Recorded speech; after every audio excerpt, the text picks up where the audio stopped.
नमस्कार।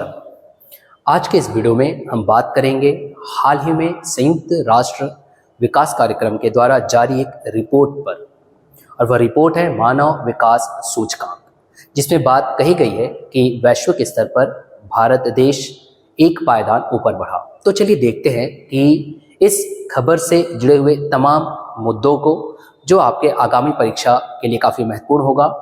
और स्वागत करता हूं मैं क्रांति सर आप सभी का सुराज्य न्यूज में। मानव विकास सूचकांक 2022 के आज के इस वीडियो में हम उन बिंदुओं पर चर्चा करेंगे जो आपके सम्मुख यहाँ स्क्रीन पर दिखाई दे रहा है। पहले तो हम खबर पर बात करेंगे कि आखिर खबर क्या है।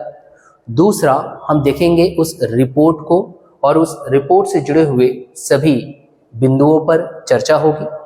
आयामों की बात होगी, मतलब यहाँ पर बात कही जाएगी कि जो मानव विकास सूचकांक जारी किया जाता है उसके प्रमुख आयाम क्या है, जिसके आधार पर यह रिपोर्ट तैयार की गई है। हम देखेंगे कि मानव विकास सूचकांक का उपयोग क्या है, कहाँ आप इसे उपयोग कर सकते हो। फिर हम भारत और भारत के जो पड़ोसी देश है उनसे तुलना करेंगे रैंक को लेकर के, और जानेंगे बहुत सी बातें जो काफ़ी महत्वपूर्ण होगा। और अंत में आपको एक वस्तुनिष्ठ प्रश्न दिया जाएगा, जिसके उत्तर को आप हमारे इस वीडियो में बताए गए सभी कॉन्सेप्ट को ध्यान में रख करके कमेंट कर सकते हैं। तो चलिए बढ़ते हमारे आज के सुराज्य न्यूज में।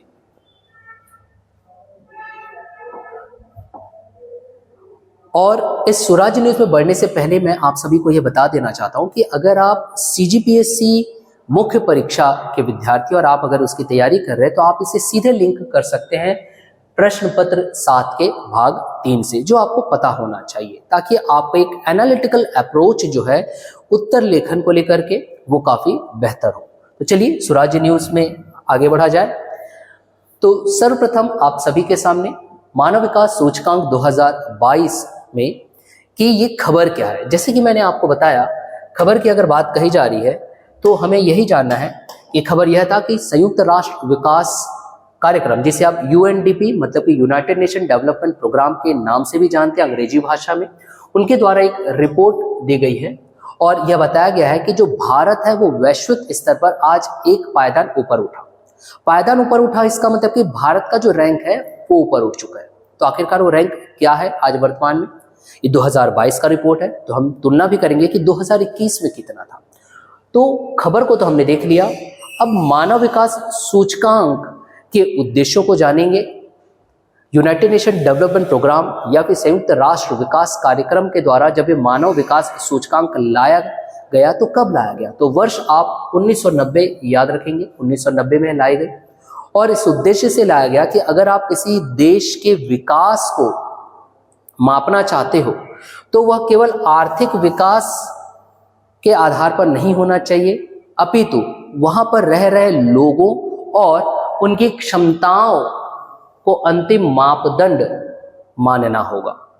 और इसी आधार पर आप किसी देश के विकास का आकलन कर सकते हैं। ये संयुक्त राष्ट्र विकास कार्यक्रम के द्वारा कही गई और 1990 में इस HDI, जिसे आप ह्यूमन डेवलपमेंट इंडेक्स भी कहते हो, उसकी शुरुआत की गई। तो चलिए बढ़ते हमारे सुराज्य न्यूज में आगे की ओर और चर्चा करेंगे बहुत से ऐसे तमाम बिंदुओं पर। अब मानव विकास सूचकांक 2022 का अगर आप अध्ययन करना चाहते हो तो जरूरत यह पड़ती है कि आप उन आधार को जानो जिस आधार पर मानव विकास सूचकांक 2022 या इस रिपोर्ट को तैयार किया जाता है, अर्थात प्रमुख आयाम। प्रमुख आयामों की अगर बात की जाए तो यहां पर हमें 3 प्रमुख आयाम दिखाई देते हैं। पहला प्रमुख आयाम है एक लंबा और स्वस्थ जीवन। एक लंबा और स्वस्थ जीवन का अर्थ यह है कि अगर किसी मानव या मनुष्य ने जन्म लिया है तो जन्म के समय जो उसकी जीवन प्रत्याशा है उसका आकलन करना, ये एक पहला आयाम आपको दिखाई देता है। द्वितीय आयाम में हम जाते हैं तो यहाँ पर जानकार होना की बात चल रही है। अब जानकार होना अर्थात यहाँ पे शिक्षा की बात चल रही है। अब शिक्षा को भी यहाँ पर 2 वर्गों में विभाजित किया जाएगा। ऐसे लोग जो 25 वर्ष के हो चुके हैं या उससे अधिक के जो आयु के वयस्क हैं, उनकी स्कूली शिक्षा का हम यहाँ पर आकलन करते हैं कि उनकी जो स्कूली शिक्षा के जो वर्ष थे वो कितना था। द्वितीय हम उस वर्ग को लेंगे जो स्कूल में आज प्रवेश ले रहा है कोई बच्चा शिक्षा ग्रहण करने के लिए, तो आगामी या फिर आने वाले समय में जो स्कूली शिक्षा के अपेक्षित वर्ष है उसे मापा जाता है। बात करें तीसरे आयाम की तो एक सभ्य जीवन स्तर का होना।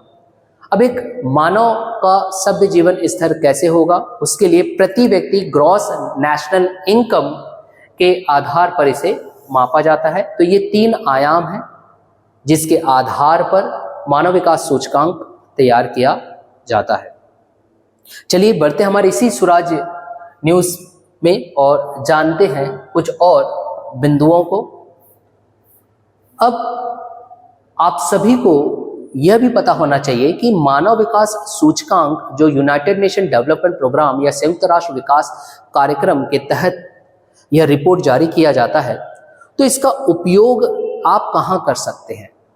अगर आप इसके उपयोगों को देखोगे तो कहीं ना कहीं आपको एक नकारात्मक अप्रोच दिखाई देगा। नकारात्मक अप्रोच इसलिए कहा जा रहा है क्योंकि ये सरकार के द्वारा बनाए गए राष्ट्रीय जो पॉलिसी या नीति होती है उस पर आप प्रश्न लगा सकते हो। तो नकारात्मक किसके लिए हुआ, सरकार के लिए हुआ, परंतु सकारात्मक तो आपके लिए हुआ। कैसे, यहां देखें, अगर आपके पास मानव विकास सूचकांक प्राप्त हो चुका है तो सरकार के द्वारा जो राष्ट्रीय नीति होती है आप उस पर इस बात पर सवाल कर सकते हो कि 2 ऐसे देश जिनकी प्रति व्यक्ति GNI समान स्तर है, GNI मतलब ग्रॉस नेशनल इनकम, अगर समान स्तर है बावजूद उसके यह कैसे संभव है कि दोनों ही देशों के अलग अलग मानव विकास परिणाम दिखाई दे रहे हैं जब उनका प्रति व्यक्ति GNI एक जैसा है। तो ये प्रश्न आप कर सकते हो सरकार से, इसलिए इसे कहा गया कि ये नकारात्मक अप्रोच दिखाई देता है सरकार के लिए। और यहां पर एक और पॉइंट इससे संबंधित आप बोल सकते हो कि ये विरोधाभास सरकारी नीति प्राथमिकताओं के बारे में बहस को प्रेरित करता है। तो ये तो था उपयोग मानव विकास सूचकांक से संबंधित। अब रिपोर्ट के मुख्य बिंदुओं पर हम चर्चा करेंगे जो मानव विकास सूचकांक 2022 जारी हुई है। पहला बिंदु कि ये किस शीर्षक के अंतर्गत लाया गया, तो शीर्षक की अगर बात कही जाए तो शीर्षक है यहां पर breaking the gridlock reimagining cooperation in a polarised world. यह है रिपोर्ट का शीर्षक।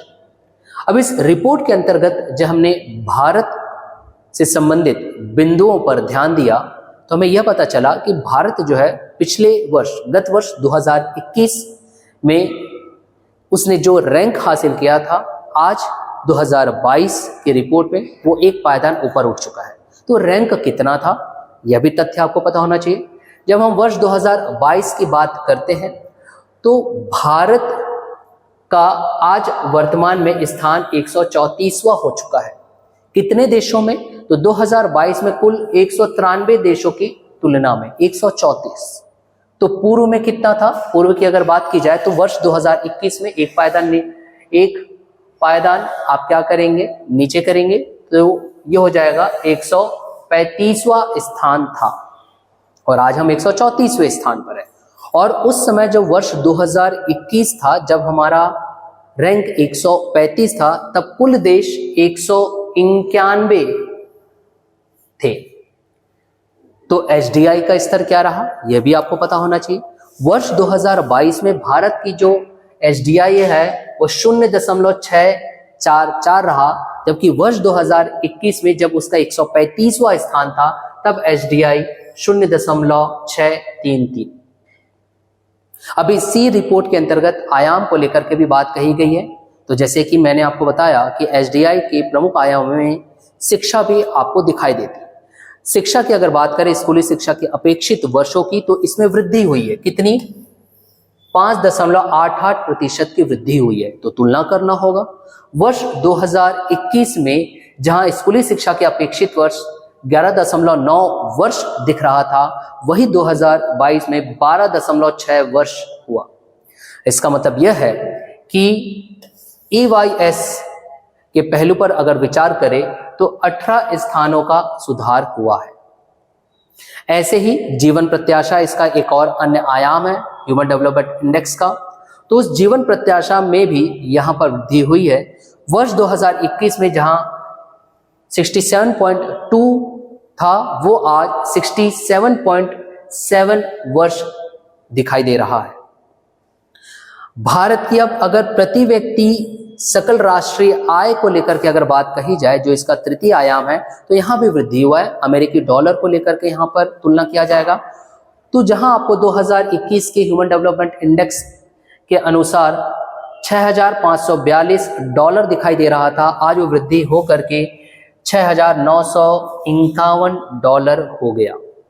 तो ऐसी वृद्धि होने की ही वजह से स्कूली शिक्षा की आप बात कर लीजिए, जीवन प्रत्याशा की आप बात कर लीजिए, आप भारत की प्रति व्यक्ति सकल राष्ट्रीय आय को लेकर के तुलना कर लीजिए, तो तीनों आयामों में आपको वृद्धि होता दिखाई दे रहा है, जिसकी वजह से भारत वर्ष 2021 में जो 135वें स्थान पर था, अब एक पायदान ऊपर बढ़ा और 134वां रैंक हासिल कर चुका है।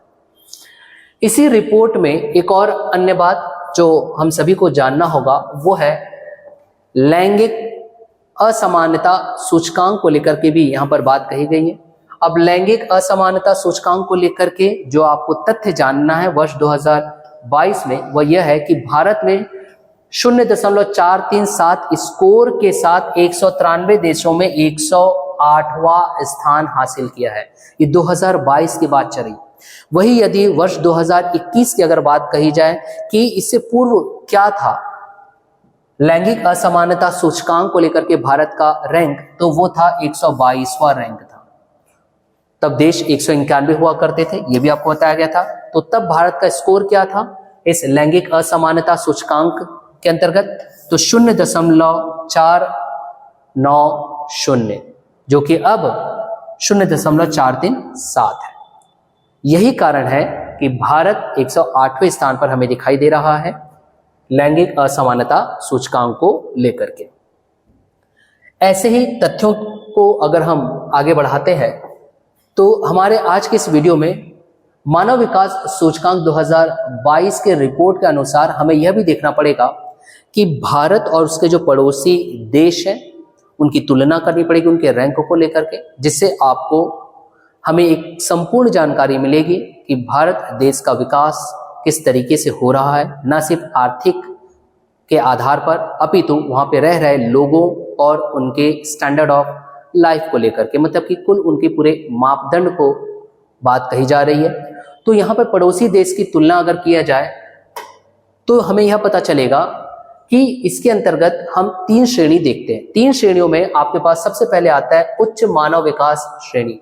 इस उच्च मानव विकास श्रेणी में हमें 2 देश दिखाई देते हैं। एक है श्रीलंका जिसको 78वां स्थान प्राप्त हुआ है, जबकि चीन जिसे 75वां स्थान प्राप्त हुआ है इसी ह्यूमन डेवलपमेंट इंडेक्स रिपोर्ट 2022 के अंतर्गत।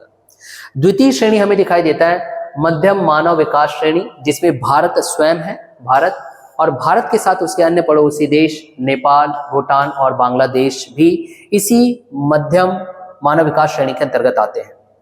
बात करें नेपाल की, तो नेपाल को 146वां, भूटान को 125वां और बांग्लादेश को 129वां स्थान प्राप्त है। तृतीय श्रेणी जो जाता है वह है निम्न मानव विकास श्रेणी। अब इस निम्न मानव विकास श्रेणी में भारत के एक और पड़ोसी देश पाकिस्तान जिसको 164वां और अफगानिस्तान जिसे 122वां स्थान प्राप्त हुआ है। अगर बात कही जाती है कि मानव विकास सूचकांक 2022 में कौन से ऐसे देश हैं, शीर्ष देश जिन्होंने रैंक हासिल किया है, तो इस सूचकांक में स्विट्जरलैंड, नॉर्वे और आइसलैंड क्रमशः शीर्ष स्थान पर है, जिनका मानव विकास सूचकांक एक अच्छे स्तर पर हमें दिखाई दिया। अब मानव विकास सूचकांक 2022 के आज के स्वराज न्यूज में वक्त हो चला है कि हम आप सभी से अंत में वस्तुनिष्ठ प्रश्न की बात करें। और ये जो वस्तुनिष्ठ प्रश्न है, जैसे कि मैंने आपको वीडियो के स्टार्टिंग में ही बताया हूं, इस वीडियो में बताया गया सभी कॉन्सेप्ट को ध्यान से अगर आपने सुना है तो आप इसके आंसर को बिल्कुल करेक्ट कमेंट कर सकते हो और कमेंट जरूर करिएगा। तो चलिए बढ़ते हैं हमारे प्रश्न की ओर। प्रश्न कह रहा है, मानव विकास सूचकांक 2022 के संदर्भ में निम्नलिखित में से कौन सा कथन गलत है? प्रथम स्टेटमेंट, शिशु मृत्यु दर संकेतक नहीं है। द्वितीय वाक्य, 2022 में भारत का HDI स्तर 0.633 रहा। तृतीय, भारत का स्थान निम्न मानव विकास श्रेणी में नहीं है। ये 3 वाक्य आपको दिए गए हैं। फिर कहा जा रहा है, दिए गए कूट का उपयोग करके सही उत्तर चुनिए। 4 विकल्प हैं, A केवल 1, B केवल 2, C केवल 3 और D उपरोक्त कोई नहीं। तो आप हमें इस प्रश्न का उत्तर कमेंट जरूर करिएगा और हमारे साथ ऐसी वीडियो में बने रहने के लिए आप सभी का धन्यवाद।